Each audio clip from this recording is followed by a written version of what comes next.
بسم اللہ الرحمن الرحیم۔ دوستو، آج میں آپ کو ایک ایسی کہانی سنانے جا رہی ہوں جسے سن کر آپ سبق حاصل کریں گے۔ بادشاہ نے اپنی بیٹی کو اتنی بڑی سزا کیوں دی؟ کہانی کو مکمل جاننے کے لیے ہمارے ساتھ بنے رہیے گا۔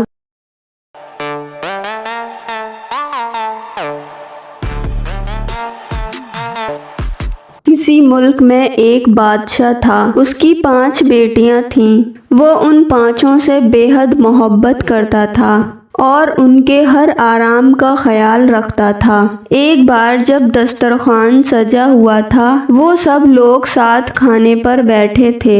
بادشاہ نے اپنی بیٹیوں سے ایک سوال پوچھ لیا کہ تم لوگ مجھے کتنا چاہتی ہو؟ بڑی شہزادی نے کہا، بابا میں آپ کو گلاب جامن کی طرح چاہتی ہوں۔ بادشاہ نے خوش ہو کر اس کو 4 گاؤں دے دیے۔ دوسری نے کہا، میں آپ کو برفی کی طرح چاہتی ہوں۔ بادشاہ نے اس کو کافی بڑا علاقہ بخش دیا۔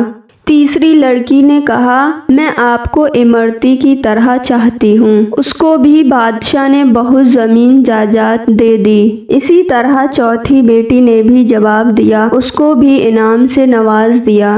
5ویں لڑکی سے جب بادشاہ نے پوچھا، بیٹی تم مجھے کتنا چاہتی ہو؟ تو اس نے بہت پیار سے کہا، بابا میں آپ کو نمک کے برابر چاہتی ہوں۔ یہ سن کر بادشاہ کو بہت جلال آ گیا۔ کہنے لگا، سب مجھے اتنا چاہتے ہیں اور تم مجھے نمک کے برابر چاہتی ہو۔ بادشاہ کو غصہ تو اتنا آیا کہ اس کو زندہ جلا دے، لیکن اس نے 5ویں بیٹی جو سب سے چھوٹی تھی اس کو محل سے باہر نکال دیا اور کہا، اب کبھی یہاں قدم نہ رکھنا۔ وہ جنگل کی طرف چلی گئی۔ پتوں اور لکڑیوں کو ملا کر ایک جھونپڑی بنا کر وہاں رہنے لگی۔ بھوک لگتی تو پھل کھا لیتی تھی اور سوکھے پتوں کا بستر بنا کر سو جاتی۔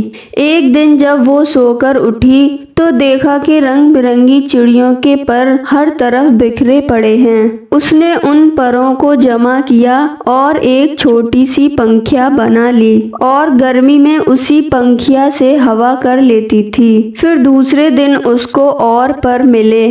اس نے بہت سارے پر اکٹھے کیے اور کئی پنکھیاں بنا لیں اور جنگل کے کنارے سڑک کے پاس جا کر بیٹھ گئی۔ اپنا چہرہ چادر سے ڈھانپ لیا۔ لوگ آتے گئے اور پنکھیاں خریدتے گئے۔ اتنی خوبصورت پنکھیاں انہوں نے کبھی نہیں دیکھی تھیں۔ اب تو بھیڑ سی لگی رہتی۔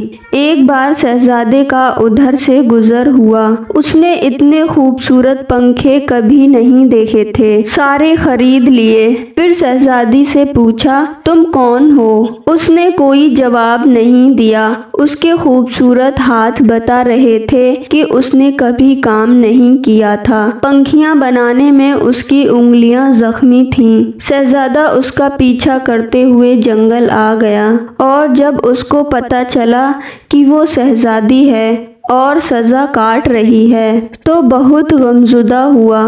وہ اپنی سلطنت پر واپس آ گیا اور اپنے والدین کو سارا ماجرا سنایا۔ ان لوگوں کو بھی دکھ ہوا اور وہ اپنے بیٹے کی بارات جنگل لے کر آ گئے۔ دونوں کی شادی ہو گئی، مگر شہزادی اپنے والد کو بہت یاد کرتی تھی۔ وہ خوش نہیں رہتی تھی۔ ایک دن اس نے شہزادے سے کہا کہ وہ اپنے والدین کو دعوت کرنا چاہتی ہے اور ان سے ملنا چاہتی ہے۔ شہزادے نے زبردست دعوت کا انتظام کیا اور بادشاہ کو دعوت دی۔ شہزادی نے کہا، سارا انتظام آپ دیکھیے، مگر اپنے والدین اور بہنوں کے لیے کھانا میں خود تیار کروں گی۔ سارے مہمان آ گئے۔ دسترخوان ایک ساتھ لگے۔ بادشاہ اور شہزادیوں کے لیے اندر انتظام کیا گیا۔ وہ سب کھانا کھانے بیٹھے تو ان کی بیٹی سامنے آ کر بیٹھ گئی۔ اس نے نقاب پہن رکھا تھا۔ جب بادشاہ نے پہلا نوالا لیا تو کھانے میں نمک نہیں تھا۔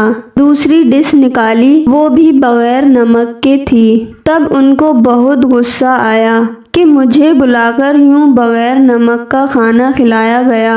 تب چھوٹی شہزادی نے اپنے چہرے سے نقاب ہٹایا اور کہا، بابا میں آپ کو نمک کے برابر چاہتی ہوں۔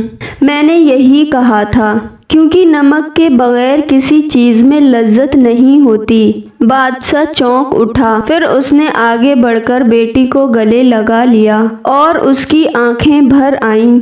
بیٹی سے معافی مانگی تو شہزادی نے کہا، کوئی بات نہیں بابا، اللہ تو سب کا ہے، آپ پریشان نہ ہوں، میں اب بہت خوش رہتی ہوں۔ بہنوں نے بھی معافی مانگی اور گلے لگایا اور شہزادی نے سب کو کھلے دل سے معاف کر دیا، مگر ان سب کو احساس دلا دیا کہ وہ غلطی پر تھے۔ دوستو، ہمیں کسی بھی چیز کو بیکار نہیں سمجھنا چاہیے، کیونکہ ہر چیز اپنی اپنی جگہ پر اہمیت دیتی ہیں۔ یہ کہانی آپ کو کیسی لگی ضرور بتائیے گا، اور ایسی کہانی سننے کے لیے ہمارے چینل کو سبسکرائب کیجیے۔ ملتے ہیں اگلی ویڈیو میں، شکریہ۔